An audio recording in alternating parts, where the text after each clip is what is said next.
Tarsila, sim, para apresentar. Então vamos lá, gente. Bom, bem-vindos a mais uma sala WCD Board Talks. Essa sala está sendo gravada e ela fica depois disponível no canal da WCD Brasil no YouTube. Hoje você já tem acesso a todas as salas que foram gravadas anteriormente, salas muito bacanas. Para quem não conhece a WCD, é Women Corporate Directors, é uma fundação global que no Brasil já conta com mais de 260 associadas, entre conselheiras e CEOs. O tema da nossa sala hoje é o Carbon Zero. É um tema que a gente tratou de uma forma, diria até um pouquinho superficial, na sala, logo no comecinho do Clubhouse a gente fez uma sala de SG, eu acho que a Ana Lucy também teve a oportunidade de participar, mas aí a gente achou que valia a pena, né, fazer uma outra sala agora, até porque temos bastante coisa diferente, novidade, e eu acho que um foco muito grande, né, que tem sido dado de uma forma geral no mercado, nas empresas, nos conselhos.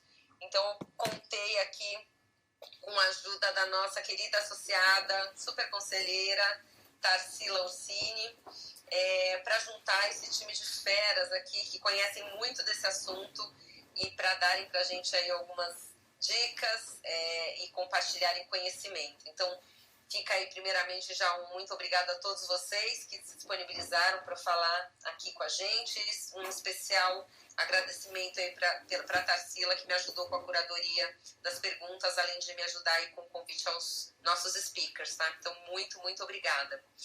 Bom, eu acho que eu vou passar então já aqui, né, só recapitulando um pouco a nossa dinâmica, eu vou direcionar uma pergunta para cada um, e aí vocês têm aí entre 5 a 7 minutos para vocês responderem, para a gente conseguir ficar dentro do horário e terminar às 19h30, né? Então é uma sala com 60 minutos de duração. Se der tempo no final, a gente responde alguma pergunta, caso alguém tenha, mas se não der, a gente termina no horário. E só apresentando ainda aqui, que eu tenho o prazer de ter aqui também a Leila Lória. A Leila Lória é minha co-chair aqui na WCD e também é a chairperson do IBGC, recentemente empossada, e conselheira de administração em diversas empresas, e também a Maíra Stachuk, que faz parte aqui do nosso time WCD. Então, obrigada também, Leila e Maíra. E acho que a gente pode, então, começar aqui com o Tasso, mas eu vou primeiramente pedir para a Tarsila apresentar o Tasso, porque ele está tímido aí e a gente quer saber um pouquinho mais. Então, conta aí, Tarsila, por que você acha o Tasso tão incrível? Bom, boa noite a todos e todas.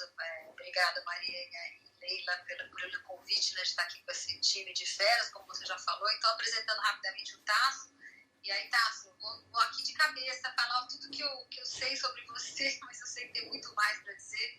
Bom, o Tasso é uma das maiores referências globais em mudança climática, não só no Brasil, mas no mundo também. Ele criou o famoso Fundo Amazônia.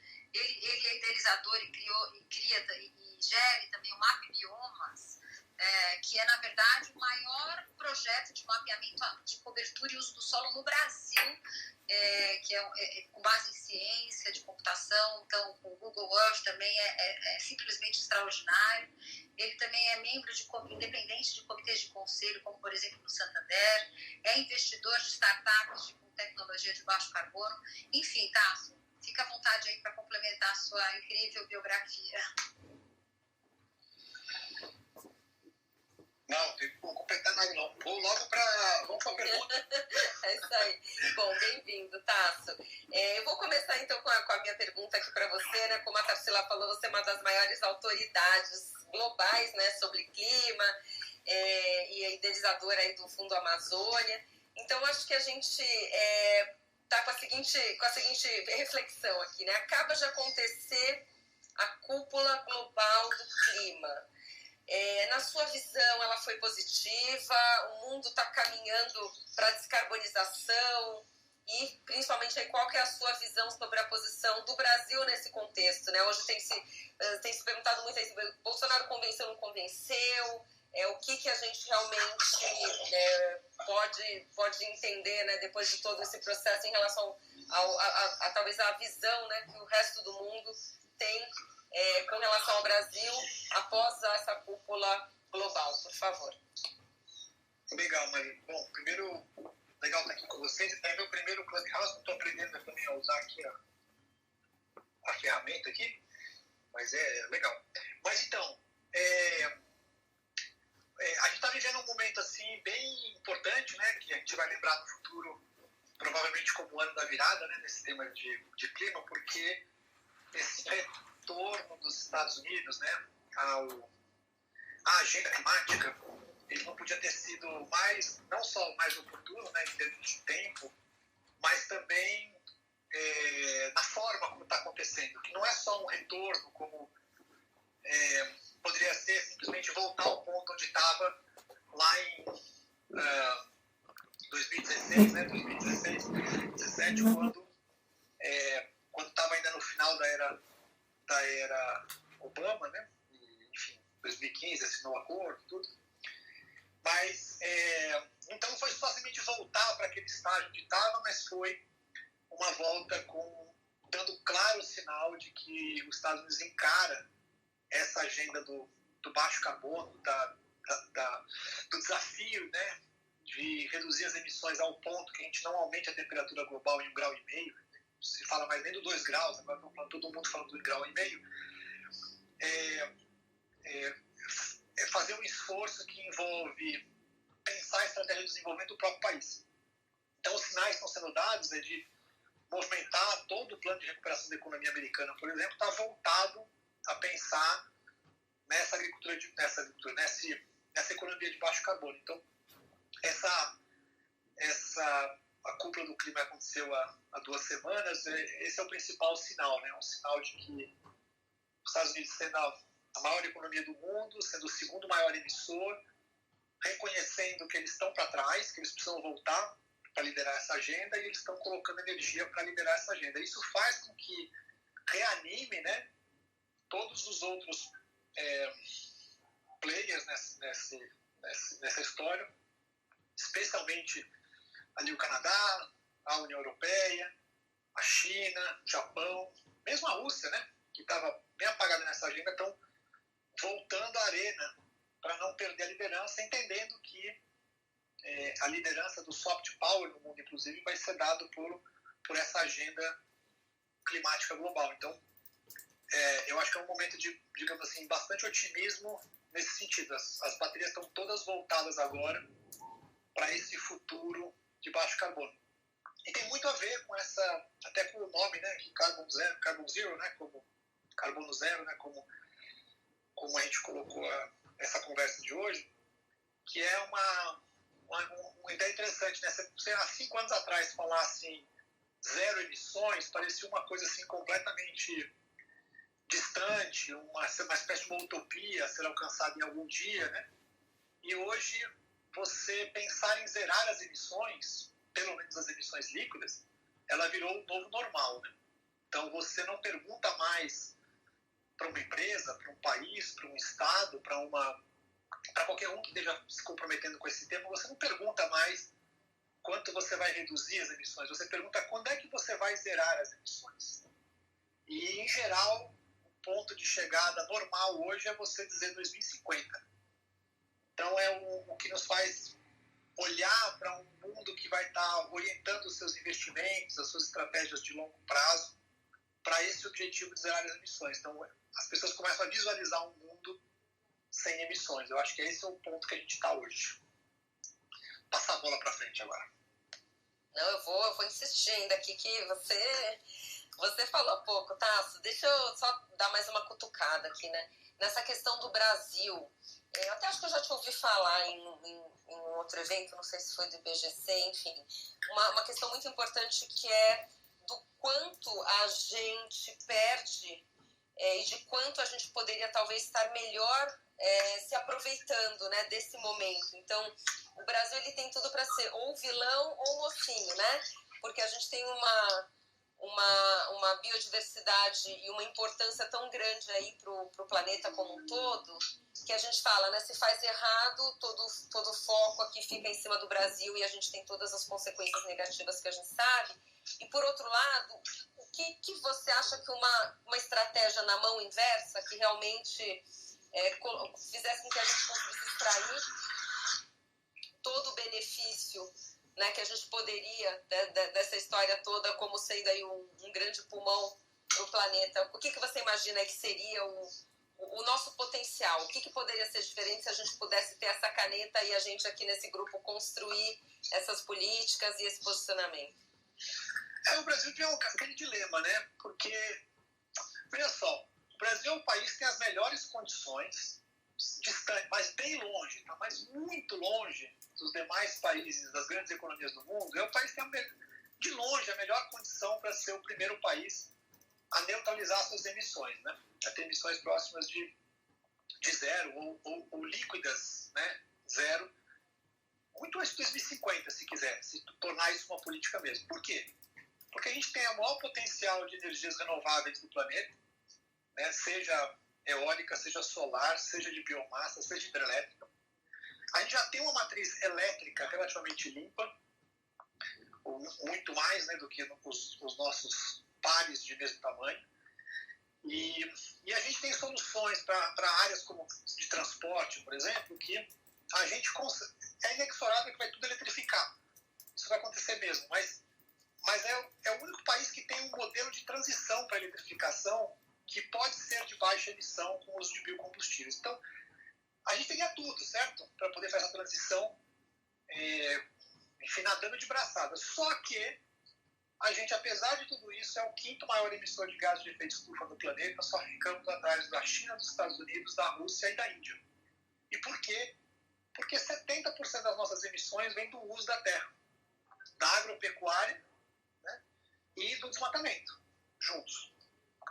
Sendo que, se a gente acabar com o desmatamento e aplicar as práticas de agropecuária de baixo calor, que a gente já conhece e sabe fazer no Brasil, juntando essas duas coisas, a gente é capaz de pegar o que é que representa 70% das nossas emissões e tornar isso líquido, zero ou até negativo em termos de emissões, num prazo relativamente curto, né, se a gente conseguir lidar com o desmatamento. Qual é o drama hoje? O drama hoje é que o Brasil passou de líder nessa agenda, né, do principal articulador dessa agenda. Foi o Brasil que desenhou a solução do Acordo de Paris, por exemplo, em 2015. A gente passou dessa situação a uma situação quase que de pária ou player insignificante, né? Basicamente, a gente está fora das conversas do ponto de vista de quem define a agenda, né? Por enquanto. Não porque a gente não deveria estar lá, mas porque a gente tem uma posição hoje de governo, como a forma como se posiciona no país, que não tem esse espaço, né? Não enxerga esse espaço. Então, isso vai de tudo, né? Vai do Ministério da Economia, passando pelo Presidente da República e pelo restante do governo. Então, a gente atua de uma maneira hoje que não tem paralelo na história, né? Agora, eu acho que a gente está, eu como sou um cara muito otimista, eu acho que a gente está mais ou menos ali no meio daquela era Trump, né? Então é um paralelo. Então, tudo bem, a gente vai sofrer mais um pouco, mas seguramente, assim que a gente conseguir transpassar esse período, quem quer que venha depois terá condições de trazer de volta o país a liderança nessa agenda num outro patamar. Então, acho que a gente, apesar de tudo, a gente tem a possibilidade ainda de ser do outro lado. O que me dá essa certeza é porque eu acho que é uma completa desconexão entre aquilo que o governo tem feito e representado no Brasil, daquilo que a sociedade brasileira pensa e fala sobre o assunto e tem vontade sobre esse assunto, seja a sociedade civil organizada, sejam as empresas, seja a academia. Todos os sinais que a gente tem são sinais de que a gente deveria estar surfando nessa onda e liderando essa agenda. Mas tem uma representação, enfim, oficial que não faz isso. Mas a gente vai sair dessa mais cedo ou mais tarde, correndo atrás, para chegar lá em 2030 com grandes reduções das emissões e ainda temos a possibilidade de ser o primeiro país a chegar a emissões zero, com desenvolvimento econômico e tudo mais. É isso aí, que a gente receba por isso, né? Ia ser muito bacana se a gente conseguisse. Obrigada, Tasso. Já estou aqui, colocando teu nome aqui, vou te indicar lá para ministros, tá? Meio ambiente. Obrigada. Queria chamar agora a Marina Grossi. A Marina, ela é economista, assumiu a presidência do Conselho Empresarial Brasileiro para o Desenvolvimento Sustentável em 2010.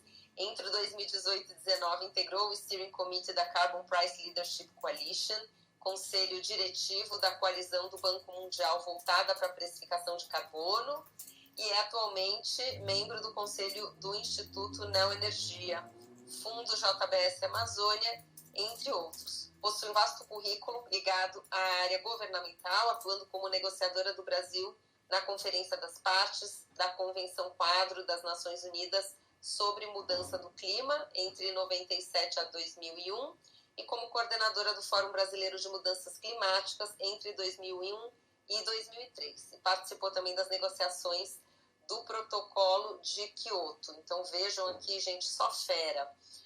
Marina, você que lidera aí uma das principais organizações empresariais pelo desenvolvimento sustentável do Brasil, acho que eu queria saber um pouquinho como é que você vê o papel das lideranças empresariais brasileiras nesse contexto aí das mudanças climáticas, e puder também aproveitar e entrar um pouquinho aí na carta, né? Essa carta que vocês lançaram recentemente, aí uma carta muito importante, contar um pouquinho dos bastidores, do porquê da iniciativa e do que aconteceu depois, aí, se vocês já conseguiram identificar, né, a repercussão.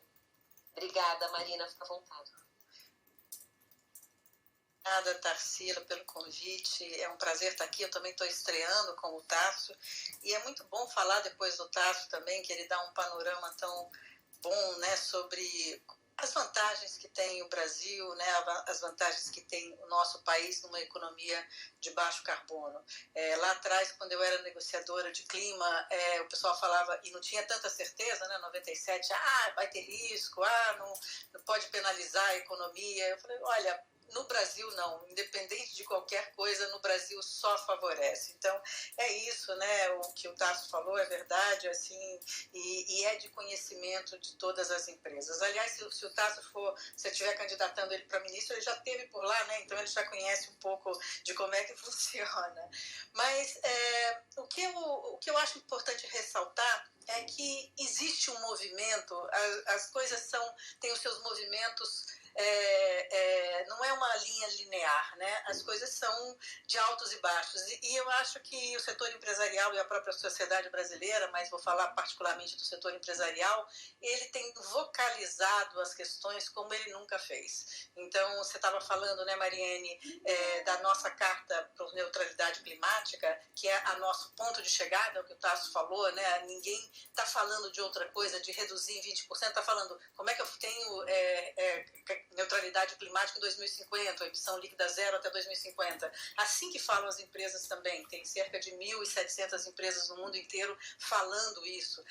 A gente faz parte no CBED, CBED congrega cerca de 70 grandes empresas que estão falando em 2040, né? Muitas empresas podem chegar em 2040, a Amazon está nessa coalizão global, o Women Business, que é uma coalizão que só tem empresas e a gente representa no Brasil. Então, assim, existe uma ação intensa para isso, e aí a questão da nossa carta anterior, em 7 de julho, foi sobre desmatamento ilegal, que é a nossa mácula, que é o que é a pedra gigante no meio do caminho, que o setor empresarial. Gostei muito quando o Cândido Bracher, ainda presidente, né, dia 7 de julho do ano passado, ainda presidente do Itaú, ele falou para o vice-presidente Mourão, na condição de presidente do Conselho da Amazônia, olha, a gente tem que tratar o desmatamento ilegal como já foi tratado a inflação, vamos virar essa página porque isso é um ganho da sociedade brasileira e a gente não pode, as nossas empresas estão recebendo os menores aportes internacionais por causa disso. Então, assim, é muito importante virar essa página e ficar acima do ruído. E o setor empresarial, assim, tem na questão de desmatamento, poucos países podem produzir e preservar ao mesmo tempo. E justamente quando isso pode ser um ganho, seja por pagamento por serviços ambientais, seja por crédito de carbono, a gente tem que dar o sinal correto para os investidores, né, para os países que não conseguem reduzir suas emissões, como se comprometeram a fazer no Acordo de Paris e precisam de parcerias para fazer isso, e o Brasil pode fazer essas parcerias. Então, assim, a nossa condição para atrair recursos é inigualável, para colocar o que a gente tem de ativo, que não fomos nós aqui, né, nós como sociedade, veio de muito antes da gente, vai continuar depois da gente, é um ativo que a gente tem que respeitar e transformou o Brasil numa potência ambiental, né? A nossa vocação natural é a bioeconomia, é juntar o ativo ambiental com o que tem de alta tecnologia, enfim, essa percepção ela é muito clara para o setor empresarial e por isso que a gente, a sociedade organizada já estava fazendo esse movimento, né, aqui e ali, mas o setor empresarial, assim, desde dezembro a gente conversando no CEBEDES e as nossas empresas falaram, não é possível, o Brasil não pode ter esse indicativo de chegar na neutralidade em 2060, quando a gente, segundo o Acordo de Paris, tem que chegar em 2050. Então vamos correr atrás disso, vamos correr atrás desse prejuízo e colocar a data e aí foi que colocou 2050, né? A gente fica feliz de ter podido influenciar isso, mas agora vem a grande pergunta, né, Mariane, que tem que mobilizar todo mundo, é o como fazer isso, né? No CEBEDES a gente tem, e o Brasil tem milhões de condições de fazer isso, né? Seja na sua agricultura que tem alta tecnologia, seja na sua floresta que é pungente, enfim, a sua indústria que emite pouco. Então, o Brasil tem muitas condições de fazer isso e a gente tem visto que num processo desigual, a sociedade brasileira também tem se mobilizado. A gente está falando de clima, carbono zero, e a TCFD, que é um nome complicado, mas que significa risco climático, vai ser obrigatória pelo Banco Central do Brasil no segundo semestre do ano na Europa. Então, assim, eu não sei quantos minutos eu tenho, não sei se já passei meu tempo, esqueci de ver isso, Mariane. Sem problemas. Não, foi ótimo, Mas eu acho que é isso. Assim, esse é o Super Ano, só para finalizar, que a gente tem 3 grandes eventos, né? É o Super Ano. No ano passado a gente ficou tateando na pandemia, mas esse ano tem a COP, a conferência em Glasgow, tem a Conferência de Biodiversidade e, a primeira vez, o Summit de Alimentação. Em todos esses, o Brasil tem que estar brilhando aí, dando o seu recado, e a gente tem mensagens para cada um deles, como setor empresarial. Muito bacana. E acho que é isso, né? Porque cada um tem que fazer a sua parte e a gente tem muito poder de influenciar uns aos outros, né? Então não tenho dúvida que o setor empresarial também influencia o governo e a sociedade, como a gente estava falando aí, como o Tássio estava dizendo, também acaba empurrando, também impulsionando as mudanças aí para um lado positivo, né? Como a gente quer ver. Muito bom. Obrigada. E vou passar agora para Ana Lucy Grise, que também é nossa associada da WCD. Ela é líder das áreas de ESG e ambiental do Verano Advogados, conselheira emérita da The Nature Conservancy, autora dos livros Responsabilidade Civil Ambiental dos Financiadores e Direito Ambiental Aplicado aos Contratos. A gente sabe já aqui que a Ana Lucy é fera nessa área aí, né, das nossas associadas. Nós temos realmente a sorte aí de termos essas especialistas em sustentabilidade, e você, Ana Lucy, é uma dessas referências. Queria que você comentasse um pouquinho para a gente como que os órgãos reguladores, né, Bacen, CVM, etc., têm acompanhado essa agenda ambiental, né? A gente tem visto algumas consultas, queria também um pouquinho da sua opinião sobre a forma como essas regulações, ou pelo menos consultas, aí têm saído, né? Bem-vinda, querida, obrigada. Obrigada a eu, Mari. É um prazer estar aqui com vocês de novo. Acho que eu e a Lisiane estávamos lá na primeira sala de ESG da WCD, aqui no Clubhouse, então é um prazer de novo. Eu acho que, em primeiro lugar, só para esclarecer para todo mundo, o meu viés aqui é o viés da regulação. E quando a gente olha para a regulação, quando eu falo de mudança climática, o que eu estou vendo é um assunto que, na regulação Brasil e na regulação internacional, por enquanto, é uma boa prática. É uma ação voluntária, é uma autorregulação, pelo menos até novembro, quando a gente chegar na COP26 para Glasgow aí, para ver quais são os seus resultados de Acordo de Paris. Mas por que eu estou falando isso? Porque a gente tem panoramas muito diferentes. A gente tem um país que ainda não construiu a nossa política de precificação de carbono, seja via tributo, que não é o que a gente quer, claro, seja via instrumento de mercado. E aí a gente não tem, fora setor de aviação, né, que aí tem uma norma internacional, todos os outros setores aguardamos aí no panorama internacional as definições sobre regulação do artigo 6º do Acordo de Paris, que a gente está falando de um instrumento de mercado efetivamente. Se a gente olhar esse contexto, antes só de entrar nos nossos reguladores aí, Banco Central e CVM, o que eu acho que vale colocar aqui, de novo com esse meu chapéu de regulação e trabalhando com ambiental há 21 anos e agora nessa área de ESG, que é uma embalagem bonita para os nossos assuntos aí do dia a dia de sempre, o que a gente tem é uma visão de setor privado que começa a entender o que é mudança climática. E obviamente que aqui, gente, eu não vou generalizar, a gente tem a Marina com uma super experiência de CBS, depois a gente vai ter o Renato também. Mas o que eu estou falando é a grande maioria do nosso setor privado, e a gente pensa Brasil, país continental, com diferentes graus de maturidade e diferentes tamanhos de empresas. Se a gente olhar para isso, eu tenho um setor privado que começa a entender o que é mudança climática, e aí da mudança climática entende que a gente está falando de uma regulação para reduzir a emissão de gases de efeito estufa. O primeiro entendimento é esse. E depois, como é que é feita essa avaliação de um assunto de mudança climática no dia a dia de uma operação do setor privado? Primeiro ponto, isso é mandatório? Não, por enquanto não. A gente está falando de uma boa prática, pelo menos até novembro. Se eu colocar essa informação já na balança para fazer mensuração de apetite de risco, e aí com a experiência de ambiental de 21 anos, quando a gente fala das questões ambientais reguladas, eu tenho um apetite de risco ainda altíssimo, ou seja, o meu nível de conformidade é muito baixo no país, porque eu tenho uma série de outros entraves por aqui que são mais urgentes, ou eram mais urgentes na visão do empresariado, se a gente estiver almejando os resultados de curto prazo que a gente já ganhou. Esse cenário aqui, eu tenho pouquíssima efetividade, então eu vou ter que trabalhar muito mais arduamente no setor privado para eles entenderem que, olha, não dá para medir só o curto prazo, a gente vai para o médio e para o longo prazo, aí o Tasso já colocou, a Marina colocou, a gente tem os problemas de financiamento, o dinheiro não vai mais chegar no Brasil. Mas é algo ainda mais difícil. Então, esse é o meu panorama de setor privado. A gente já tem os primeiros passos, mas ainda está faltando muito para a gente tornar programas efetivos. Se eu olhar no viés de regulação, então, que a gente sempre tem a regulação aí como indutor de conformidade ou indutor de boas práticas, que é o caso das mudanças climáticas. E aí, só lembrando, o Rodrigo Tavares publicou um artigo na Folha no começo desse ano, cujo título era 2021, o ano da bomba atômica jurídica. Exatamente porque a gente tem os nossos reguladores atuando fortemente e alinhados com os reguladores no mundo. Então, já o primeiro ponto aqui é: não vamos discutir sobre os custos de observância, por que o Brasil está avançando nesses assuntos, por que a CVM está fazendo avaliação de formulário de referência para atualizar, por que o Banco Central publicou as consultas públicas. A gente já tem um monte de custo do Brasil, a gente tem que se preocupar com a recuperação econômica. Estamos 100% alinhados com o mundo, os nossos reguladores precisam fazer isso para ontem. E aí, entrando efetivamente nas ações, o que a gente tem?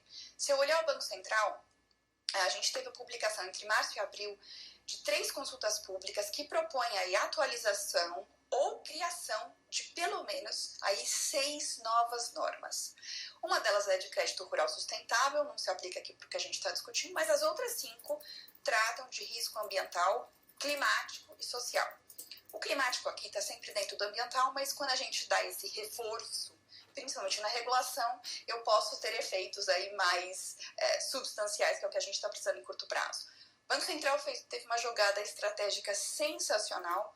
Ele fez uma divisão nessas propostas de novas regulações. E a primeira divisão foi uma regulação prudencial, para falar, olha só, mudança climática é risco financeiro. A gente está de acordo lá com o relatório do Green Swan, do Bank for International Settlements, de janeiro de 2020, portanto pré-pandemia. E eu sei que risco climático vai afetar a estabilidade financeira do país.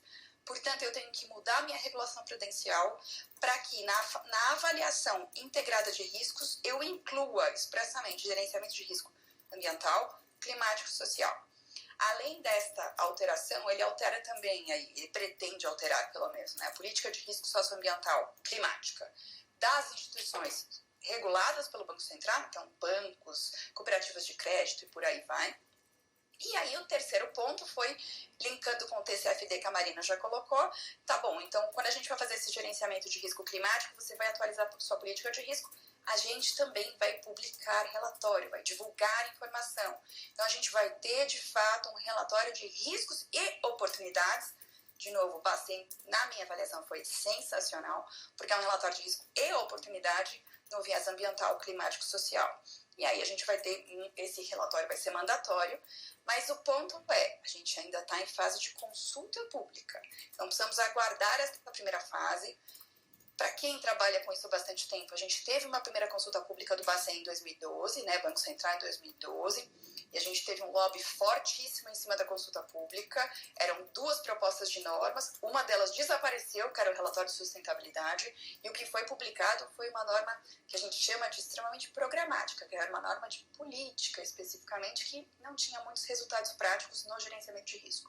Então, só estou colocando esse panorama porque a gente precisa que desta vez, com essa estratégia do Banco Central para separar a regulação prudencial da política e até da publicação de relatório, que essas normas de fato sejam publicadas ou a gente atualiza as políticas de risco e que o lobby não impeça que isso vá para frente dessa vez.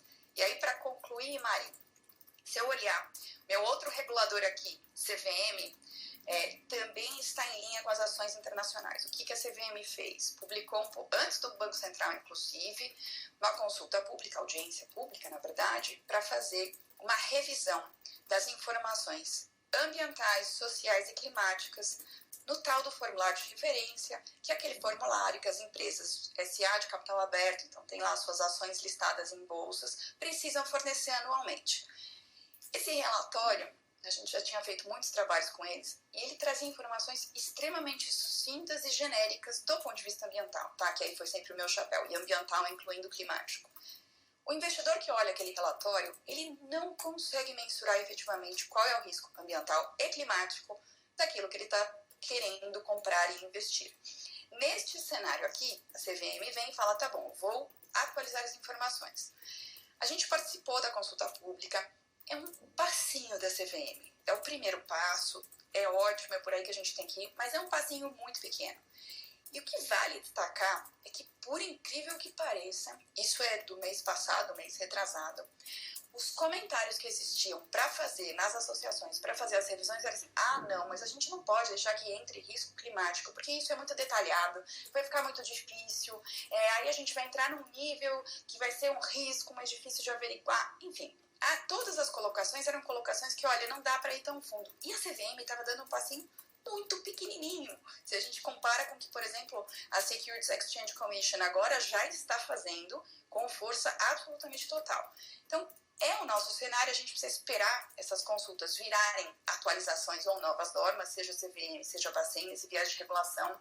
Mas esse ano, efetivamente, é o ano em que a gente vai ter o maior volume de regulação no contexto de ESG, e dentro do E, do ambiental, o primeiro assunto tratado é sempre a mudança climática, tá bom? Nossa, excelente, Ana Lu, mas eu concordo muito, porque eu tenho visto esse pushback, assim, muita gente que é contra a regulação, e aí me parece que é contra a regulação de uma forma geral, principalmente por conta do aumento de custos, né, e aí tudo que está associado aí de trabalho adicional quando a gente fala de regulação. Por outro lado, eu também acho que da forma como está sendo colocado, ela é tão, assim, opcional, né? Ainda não tem, assim, uma obrigatoriedade de colocar o disclosure num formato A, B e C. Então, tudo bem que pode ser um primeiro passo, a gente não sabe o que vem depois, mas eu vejo muito mais prós do que contras.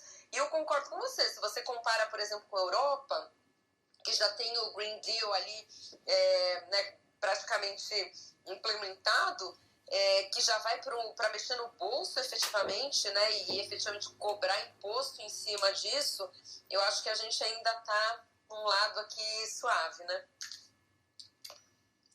Total, Mari. Assim, se a gente olhar a Europa, quando eu falo assim, nas minhas avaliações, a gente está pelo menos uns 8 anos atrás. Os Estados Unidos estava meio atrapalhado igual a gente, só que agora engatou a quinta e já está lá na frente de novo. E a gente ficou para trás. Mas a Europa vai começar a implementar as taxações de carbono na entrada dos produtos. E a gente está aqui esperando. Né? Exatamente.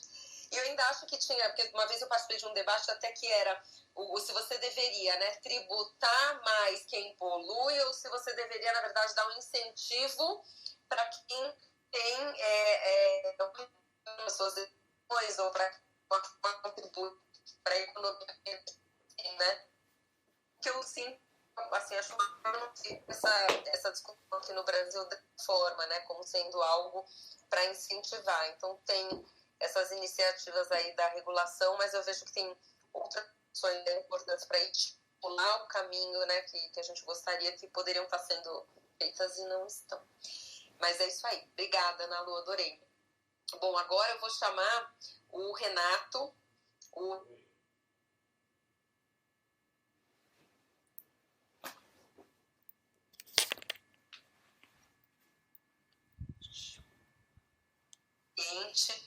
tem uma referência aí no tema, né? Quem conhece na prática, quem faz na prática. Já tive a oportunidade de ouvir também o Renato aí no evento do IBGE.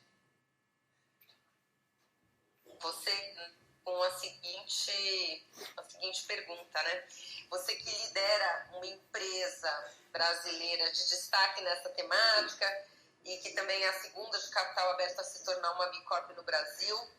E além das métricas baseadas em ciência, você foi o único brasileiro a participar da reunião preparatória da Conferência do Clima. Movida emitiu também um bonde arrojado de destaque atrelado a métricas de carbono e clima, além de apoiar o maior corredor ecológico do mundo, a Black Jaguar Foundation. Então, eu queria que você contasse um pouquinho dessa história, né? Como que foi a inclusão de todos esses aspectos aí na estratégia da Movida, né? O quanto que isso está relacionado com a estratégia e como que a iniciativa surgiu, né? Se foi difícil trazer esse tema para o Conselho ou até, acho que para quem não sabe, aí, se de repente a ideia surgiu do Conselho, conta um pouco como foi essa relação e como são essas métricas, né? E esses compromissos que vocês estabeleceram. Conta um pouquinho aí desse case pra gente. Obrigada. Obrigado, Mariane. Boa noite a todas e todos aí. Muito obrigado a Tarsila aí, que me ajuda desde o início e ainda me colocou aqui com a honra de participar numa sala de gente tão renomada que conhece tanto. Eu sempre falo que a gente está numa jornada de aprendizagem e que eu sou um aprendiz, mas aqui nessa sala, então, sou mais aprendiz ainda, né? Então, contando um pouquinho da nossa história e estratégia que nos levou até aqui ganhar essa visibilidade enorme, eu acho até um pouco exagerada para a Movida, perto de tudo que a gente tem que fazer ainda, mas a gente vem na Movida, tem um propósito lá desde o início, né, muito voltado para o lado social, primeiro do ESG, né, então de democratizar a mobilidade e tal, e de querer ter uma sociedade mais justa, um planeta melhor aí. Só que realmente, como foi colocado anteriormente, né, não existe uma regulação que traduz as boas práticas, que nos obriga a seguir alguma boa prática. A gente não sabia nem por onde começar direito. E eu tenho o privilégio de ter um conselho de administração da Movida, 5 membros, 2 membros independentes. Tem um conselho da holding também, com 5 membros e 2 independentes, da Simpar. E na Simpar a gente tem o Fernando Filho, né? Eu falo que diversidade, o pessoal acha que diversidade é para bater número. E diversidade é realmente você ter cada pessoa pensando de um jeito que soma bastante. O Fernando Filho, ele sempre nos provocou e nos direcionou aí para a gente poder aprender um pouquinho e saber como fazer e como puxar essas agendas. Então, no início, desde lá do início, a gente traçando coisas e tentando colocar metas, tinha o programa Carbon Free, plantio de árvore, e mais recentemente, né, montou um comitê de sustentabilidade, convidou a Tarsila, que ele já conhecia, para integrar, e aí ficou bacana demais, porque os dois foram só me apresentando gente que eu não consigo nem citar todas as pessoas aqui, que eu vou cometer o erro de não citar alguém que foi muito importante, e nos direcionar, né? E a gente aqui acho que tem o mérito, a empresa como um todo, né, tem o mérito de correr, de agilidade, de ter velocidade, de saber o que quer. O nível de engajamento da turma para esse assunto é gigantesco. E quando a gente fala da parte, né, a gente trouxe do S pro A aí, pro ambiental, para a parte de mudança climática, foi muito legal. Começou com a certificação B, né, que todo mundo falava.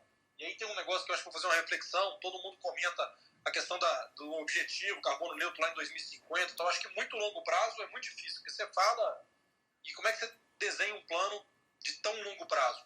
É muito longo, eu concordo que olhando para o planeta como um todo é difícil traçar no curto prazo, mas a gente aqui é bem imediatista. Então, quando a gente buscou a certificação B, eles falaram, queremos fazer tudo em 1 ano.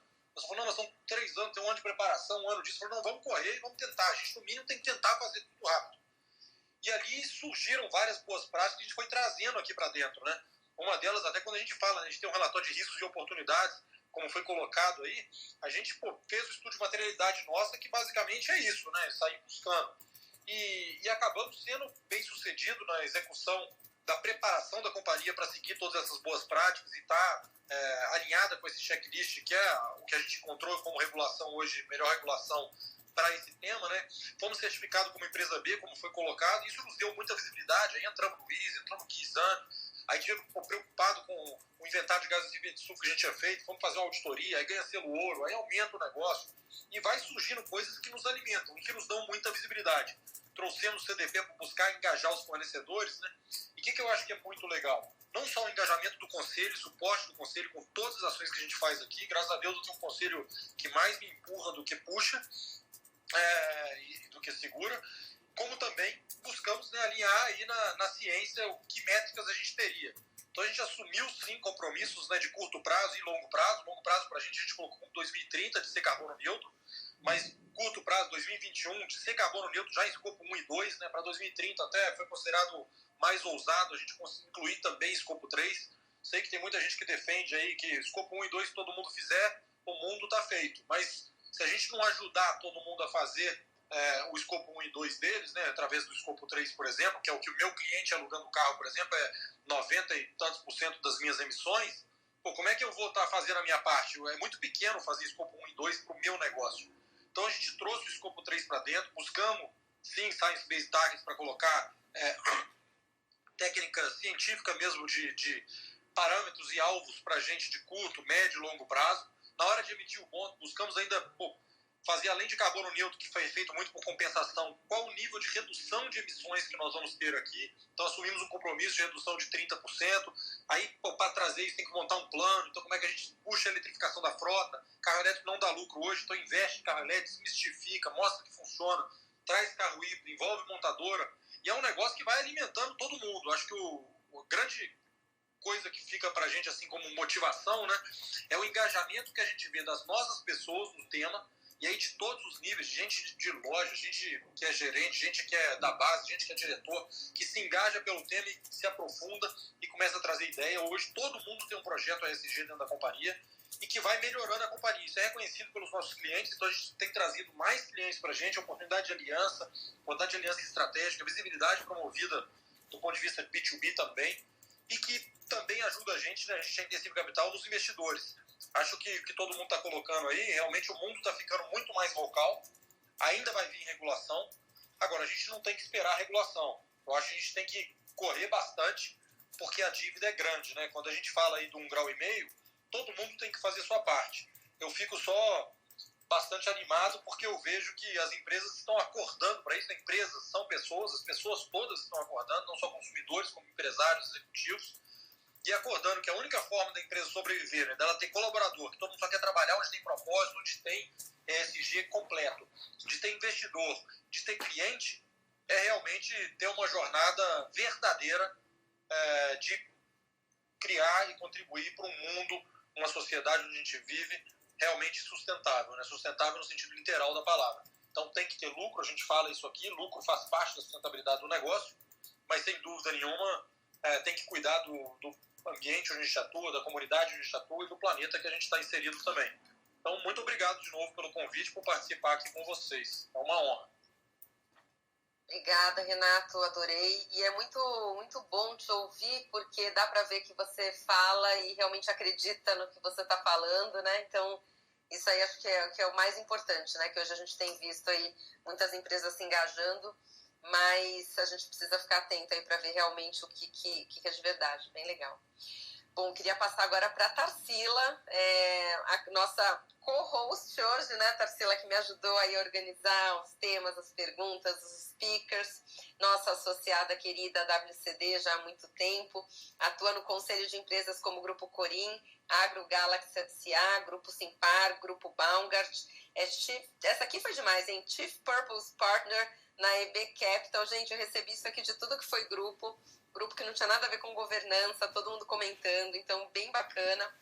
Na sociedade civil, é conselheira do Capitalismo Consciente, Instituto Ethos, Bilab, embaixadora da Black Jaguar Foundation e uma pessoa querida e maravilhosa. Então tá, vamos lá. Você como uma grande referência e pioneira a levar os temas de ESG aos conselhos no Brasil, quando nem existia, né, ainda essa sigla, você vê uma evolução da visão estratégica da dimensão climática no contexto dos negócios, nos conselhos? Né, aquilo que a gente estava até falando um pouquinho ali mais cedo, é risco ou é oportunidade? Ali era para o Brasil, aqui para as empresas. Você acha que os conselheiros estão preparados para esse tema? E se você também puder aproveitar e contar para a gente um pouco sobre a iniciativa do Fórum Econômico Mundial, do Chapter Zero, né, que você ajudou a trazer aqui para o Brasil, junto ao IBGC. Então, bastante coisa aí, Tarsila, mas eu sei que você dá conta. Vai lá, obrigada. Bom, obrigada, Mari, pela gentil introdução e obrigada também, Marina, Tasso, Renato, Nalu, Liz e todo mundo por ter aceito estar aqui conosco hoje. É uma alegria, uma honra, né, estar aqui com vocês. Realmente é um grupo de feras aí, né? Bom, falando um pouquinho, Mari, assim, da questão dos conselheiros, né, o contexto da mudança climática e como é que eu vejo, assim, essa agenda nos conselhos. Bom, eu acho, assim como Marina já falou, e Tasso, e Renato, e Ana, a vocalização liga muito. Então, acho que os conselheiros, é crescente, assim, a discussão sobre o tema, e a maioria sabe que é importante, né? Mas eu acho que falta uma discussão, uma visão mais profunda da grande mudança no contexto global e de reprecificação mesmo dos ativos que isso vai trazer, né? Que é risco e oportunidade ao mesmo tempo. Então, assim, eu acho que começa cada vez mais as empresas a falarem de fazer seus inventários, criar métricas, compromissos, comprometendo com metas de redução, de compensação, né? Muitas críticas também por terem, né, como já falaram, métricas assim, muito de longo prazo, sem criar mesmo passos mais de curto e médio prazo, olhar setorial, portfólio, mas eu acho que além disso, né, poucas empresas com a seriedade, como o Renato aí da Movida, né, que usam, inclusive, métricas baseadas em ciência, mas eu acho que falta ainda uma discussão que ainda vai além disso, que eu acho que poucos conselheiros, de fato, de lideranças empresariais, percebem que vai haver uma profunda reprecificação dos ativos, né, no cenário global. Então, se você olhar, assim, por exemplo, quais eram as 30 empresas mais valiosas no mundo há 30 anos atrás, né?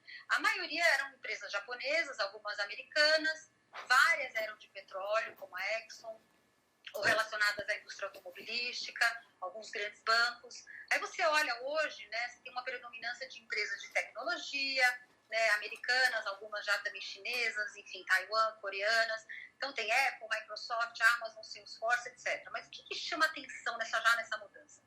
Foi, por exemplo, a saída da Exxon, depois de quase 100 anos, né, com grande destaque também para a Tesla, que começa a crescer, e a chegada da Amgen, que é a maior empresa de biotecnologia do mundo, né? Então, quando a gente começa a ver essas mudanças, que são profundas, e aí eu diria pelo menos 3 aí, que já foram citadas, inclusive, pelos nossos colegas aqui, que é essa agenda dos reguladores, né, do mercado de investimento mesmo, Bacen, CVM, Febraban, Green Deal na Europa, que você mesma já citou, né? A gente vê uma nova geração, de fato, de consumidores e de futuras gerações aí com uma nova visão, e as tecnologias que estão chegando, né? Então, tudo isso, ainda olhando o contexto do Brasil, né, com a grande possibilidade de olhar biotecnologia, biocombustível, energia renovável, agricultura regenerativa, enfim, tratamento de resíduos. Então, assim, a Marina mesmo, eu admiro demais, ela sempre traz esse alerta. Olha, o Brasil pode movimentar bilhões de dólares e gerar milhões de empregos com soluções baseadas na natureza. Então, se a gente olhar, eu acho que falta essa visão estratégica, né? Por exemplo, a gente já falou aqui também que todas as grandes marcas de combustíveis, de carros, elas vão acabar com os combustíveis fósseis aí nos próximos anos. Você pega todas elas, Ford, Jaguar, Volkswagen, Mercedes, etc. No máximo até 2039 acabou. O que isso vai impactar, né? Impacta profundamente uma mudança, inclusive não só na questão do mercado de combustível fóssil, mas também nos subprodutos, como, por exemplo, o plástico, né? Que vão passar a ser inviáveis. E aí você vê empresas como Suzano, como Duratex, se posicionando, isso sim, né, nos orgulha, que é olhando a bioeconomia mesmo, por exemplo, com celulose para substituir plástico, ou a celulose para fazer agora, lançar como a Duratex a maior empresa de celulose solúvel do mundo para tecido. Aí você vê uma EDP brasileira, essa semana, anunciou que coloca a venda de hidrelétricas no país para crescer em solar. Aí você fala, nossa, a hidrelétrica, que é uma energia limpa, ela está vendendo. Por que eles estão vendendo? Eles estão vendendo porque, com o aumento do desmatamento, reduz a incidência de chuva e essas hidrelétricas estão passando a ser menos competitivas, né? Então, é efeito também da mudança climática nos ativos, né? Aí você vê, assim, para citar um último exemplo, a JBS comprando essa semana também a Vivera, que é aquela... mais de 2 bi, que é uma empresa de plant-based, né? E aí você vê os estudos, ela fala, por que eu estou fazendo isso? Ela falou, olha, em 2030, que está aí, pelo menos estima-se as pesquisas que 1/3 do movimento de carnes vai ser, na verdade, baseado em plant-based, né? Então, eu acho que, assim, o Brasil, de novo, para fechar, né? Eu vejo isso assim, a gente tem que se posicionar essa discussão de uma maneira mais estratégica, né? Eu acho bastante profunda essa transformação que está acontecendo. E aí, para falar, então, rapidamente também do Chapter Zero, eu acho que é aí que ele chega, então, né, Mari, como uma solução aí muito interessante, global, que nasceu lá no Fórum Econômico Mundial. Ela é justamente para trazer a dimensão, né, aprofundar a questão climática para os conselheiros de administração. Hoje ela é secretariada pela Universidade de Cambridge, ela acontece em vários países, né? Ela está alinhada ao TCFD, que a Marina já trouxe, que a Ana Lúcia trouxe também. Então, ele vai trazer programas de educação, de mobilização para conselheiros. E a gente, neste momento, eu ajudei a fazer a ponte, na verdade, com eles, para levar para o IBGC. O IBGC imediatamente acolheu, né? Então, ele é o braço hoje dessa iniciativa no Brasil. E aí, agora, no segundo semestre, vão vir novidades. Então, acho que está sendo criado um conselho consultivo, com vários de nós aqui participando. Então, é uma iniciativa muito estratégica e muito relevante para a gente elevar o nível da discussão realmente dessa grande mudança para o Brasil. Acho que é isso, Mário. Bacana. Não, eu gosto muito dessa questão de ter realmente um esforço para que o tema chegue, né, nos conselhos, para que isso não chegue de uma forma impulsionada mesmo, né, e não esperando só o caminhar orgânico aí das coisas. E até tive a oportunidade de falar com algumas pessoas lá no exterior, e em algumas empresas o assunto também não chegou nessa intensidade, sabe? Tem, assim, claro, um outro conselheiro ali, mas eu acho que o Chapter Zero tem uma função aí, um papel institucional muito bacana, né, de impulsionar. Muito legal, tá? Obrigada. Bom, vou passar agora aqui para a Lise, né? A Lisiane, inclusive, era para estar conosco na semana passada, teve um probleminha técnico, então agora eu falei, Lise, se vira aí nos 30 e você tem que vir na próxima. Então, obrigada, Lise, pela flexibilidade também. A Lisiane Lemos é membro do Conselho Consultivo do Fundo de População das Nações Unidas, CUNUMI, AI, e do Conselho Emérito do Capitalismo Consciente Brasil. Em 2017 foi nomeada Forbes Under 30, em 2018 Most Influential People in the African Descendant na área de negócios, empreendedorismo. Em 2020 LinkedIn Top Voices. É também colunista convidada da MIT Tech Review, Meteora Podcast e Fast Company Brasil. Foi co-líder do Comitê de Igualdade Racial do Grupo Mulheres do Brasil, cofundadora do Conselheira 101, que é a nossa iniciativa, né, para termos mais diversidade racial nos conselhos. Rede de profissionais negros e blacks da Microsoft Brasil, advogada, especialista em tecnologia, trabalhou na Microsoft e hoje é gerente de desenvolvimento de agências do Google, além de professora do MBA de Big Data da PUC do Rio Grande do Sul. Uau! Legal, Lise. Bom, e você não pôs tudo, tá? Que eu sei que tem coisa faltando aqui, mas foi bastante. Muito obrigada.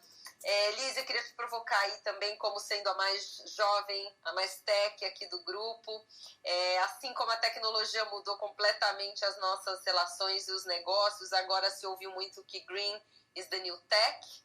A Tarsila também comentou aí, né, que na lista das maiores empresas, né, que antigamente a gente tinha empresas de outros setores, né, de automotivo, até empresas do setor de recursos naturais, e agora aqui as empresas de tecnologia também se destacando nesse setor.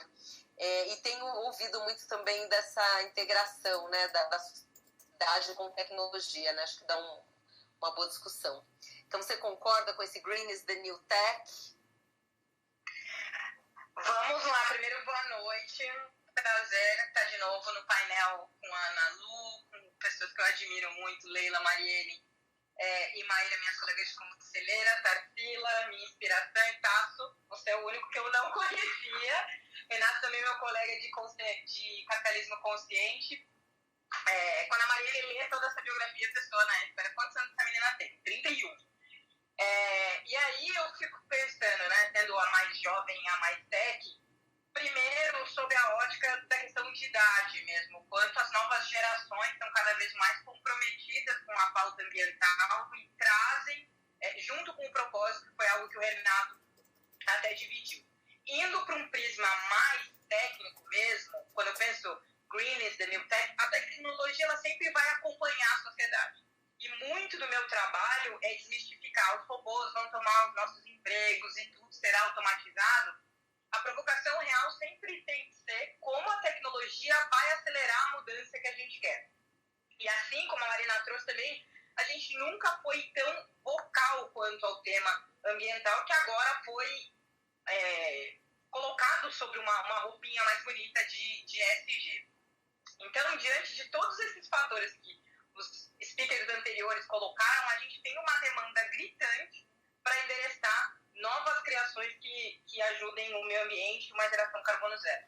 O Tasso falou também sobre os Estados Unidos liderarem essa discussão e o novo governo Biden, e tendo construído a minha carreira em empresas americanas, a gente também tem que observar sobre um prisma de que, quando a gente fala de multinacionais do Brasil comprometido com a pauta, normalmente são subsidiárias e não têm muita autonomia para serem vocais na criação de novas soluções e produtos. Então, a gente tem que sim estar sempre atento ao que os Estados Unidos fazem para conseguir conectar e criar novas soluções.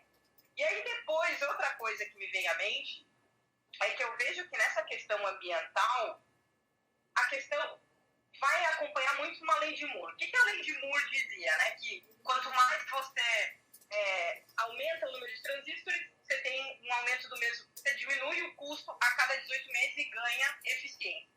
Então, eu acho que com o investimento que a gente tem na questão ambiental e em novas tecnologias, o custo vai descer e a gente vai endereçar alguns desafios, como que o Renato falou, tanto dos carros híbridos, dos carros elétricos, ou de tecnologias limpas. Então, trazendo esses holofotes, nós vamos ter mais pesquisadores para investir nisso.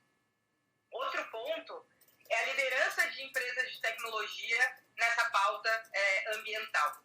Eu sempre vi sob a ótica do empregado. Então, a pauta de sustentabilidade, de compromisso ambiental, sempre foi teve um espaço de protagonismo dentro das empresas que eu trabalhei, engajando funcionários, seja das coisas mais simples, nos consumos das micro-kitchens que a gente tinha no ambiente de tecnologia, cada vez maiores, de serviços de focos e tudo mais, quanto ganho de eficiência operacional, levando a trabalhos remotos, e depois a gente vai falar de 4 e de 5G e o quanto isso influencia. Mas outro ponto que alguns de vocês trouxeram é a nossa capacidade de influenciar o ecossistema que a gente está envolvido. Vou trazer um exemplo. A gente tem, as grandes empresas de tecnologia não tem mais de 2 mil funcionários operando no país. As maiores têm 4 mil, 5 mil, mas não muito. Mas só eu atendi diretamente 10 mil clientes. Que eu posso levar a pauta ambiental, que eu posso fazer essas provocações de carbono zero. Então, as empresas de tecnologia, elas têm uma capilaridade e uma divisão, um contato em todo esse país que podem influenciar esse ecossistema, e eu acho que é esse papel que elas têm que assumir, de provocar parceiros, clientes, fornecedores com uma escalabilidade muito grande. E aí, coisas simples que empresas de tecnologia podem fazer que a gente nem pensa, que impactam, e aí a Tarsila falou um pouco de custo, que é os encontros remotos, que já no pré-pandemia vinham numa crescente. O instant messaging e mesmo os e-mails que diminuem um consumo de papel de combustíveis fósseis. E mais o custo de energia em escritórios, que é altíssimo com aquele monte de device ligado. Existe também para essas empresas de tecnologia uma responsabilidade no desenvolvimento de tecnologias verdes. E aí, poucas pessoas sabem, até antes de me aprofundar, que o 5G ter uma eficiência energética maior que o 4G. A gente pensar em materiais de hardware avançados que vão ajudar também nessa diminuição de consumo. A gente pensar em novas tecnologias de dissipação de calor. E o que eu mais gosto de todas as soluções são os data centers submarinos. Eu acho eles o máximo, porque para mim diminui, a gente consegue afetar tanta coisa e ajudar tanto o meio ambiente, que eu acho uma das criações mais incríveis por empresas de tecnologia, e eu espero que a gente consiga escalar. E aí, para terminar, porque eu sei que o tempo já estourou, eu queria voltar para o primeiro ponto que foi da pergunta. Green is the new tech, muito mais porque a sociedade está atenta a pautas green do que qualquer outra coisa. Então, a tecnologia sempre vai acompanhar o que está se desenvolvendo. E aí, para finalizar, eu gostei muito de um artigo que eu li hoje pela manhã, que faz um sumário de todas as coisas que a gente conversou, que são tendências nessas em low carbon innovation, para a gente ficar atento. E aí, isso vai para pessoas que, como eu, não estão no patamar do Tasso, da Tarsila, da Nalu, da Marina e de todo mundo. Então, a gente, de alguma forma, investir em programas de pesquisa, muito em parcerias público-privadas, em fundos de investimento, e a gente tem visto muito venture capital sob uma ótica de investimento quanto da própria pesquisa. Então, como essas empresas de tecnologia podem se juntar a experts ambientais para criar novas soluções, a aceleração de veículos elétricos, que é uma discussão muito difícil de se trazer no país, porque envolve uma discussão cultural, acima de tudo, e se tratando de Brasil. Essa transformação dos setores de energia e gás, que eu estou acompanhando um pouco mais de perto e vejo que a gente tem um espaço para o Brasil ser vanguardista. E, por último, diminuir o custo de combustíveis e criação de melhores materiais. E isso é P&D puro. E o nosso problema enquanto país é que a gente não fornece infraestrutura e comunidade acadêmica para que a gente tenha pesquisa nas universidades, nos nossos grandes centros, com bastante relevância. E aí volto para o primeiro ponto. E aí, gente, tecnologia sempre será um enabler. E eu gostei muito também de um artigo da Tarsila, eu sou fã mesmo, quando ela falou que para as empresas acelerarem a sua jornada de transformação, a gente não vai poder trazer tudo para dentro de casa. Eu vou contratar todos os experts, a gente vai ter que construir novas parcerias, e aí o setor de M&A deve acelerar bastante, porque senão a gente não vai ter a aceleração necessária para fazer isso. Nossa, falei bastante coisa. Nossa, mas foi ótimo, você conseguiu conectar aí amplitude, seu olhar, muito, muito bacana, Liz. Acho que você ficou até com a parte difícil aí da tecnologia, mas você conseguiu dar uma amplitude bem bacana. Bom, gente, chegamos aqui no nosso horário, passamos 5 minutinhos, mas queria agradecer imensamente todas as associadas que nos acompanharam, convidados, os speakers aqui. Lembrando que essa sessão foi gravada, então quem perdeu, quem entrou pela metade, fica aí o convite para ouvirem novamente também acessando o canal da WCD Brasil no YouTube, tá bom? Muito obrigada, uma boa semana, Tasso, Lisiane, Marina, Renata, Nalu, Tarsila e Maíra. Muito obrigada por estarem aqui hoje também. Um abraço. Show. Muito obrigado a todo mundo, gente. Valeu. Obrigada. Obrigada, gente.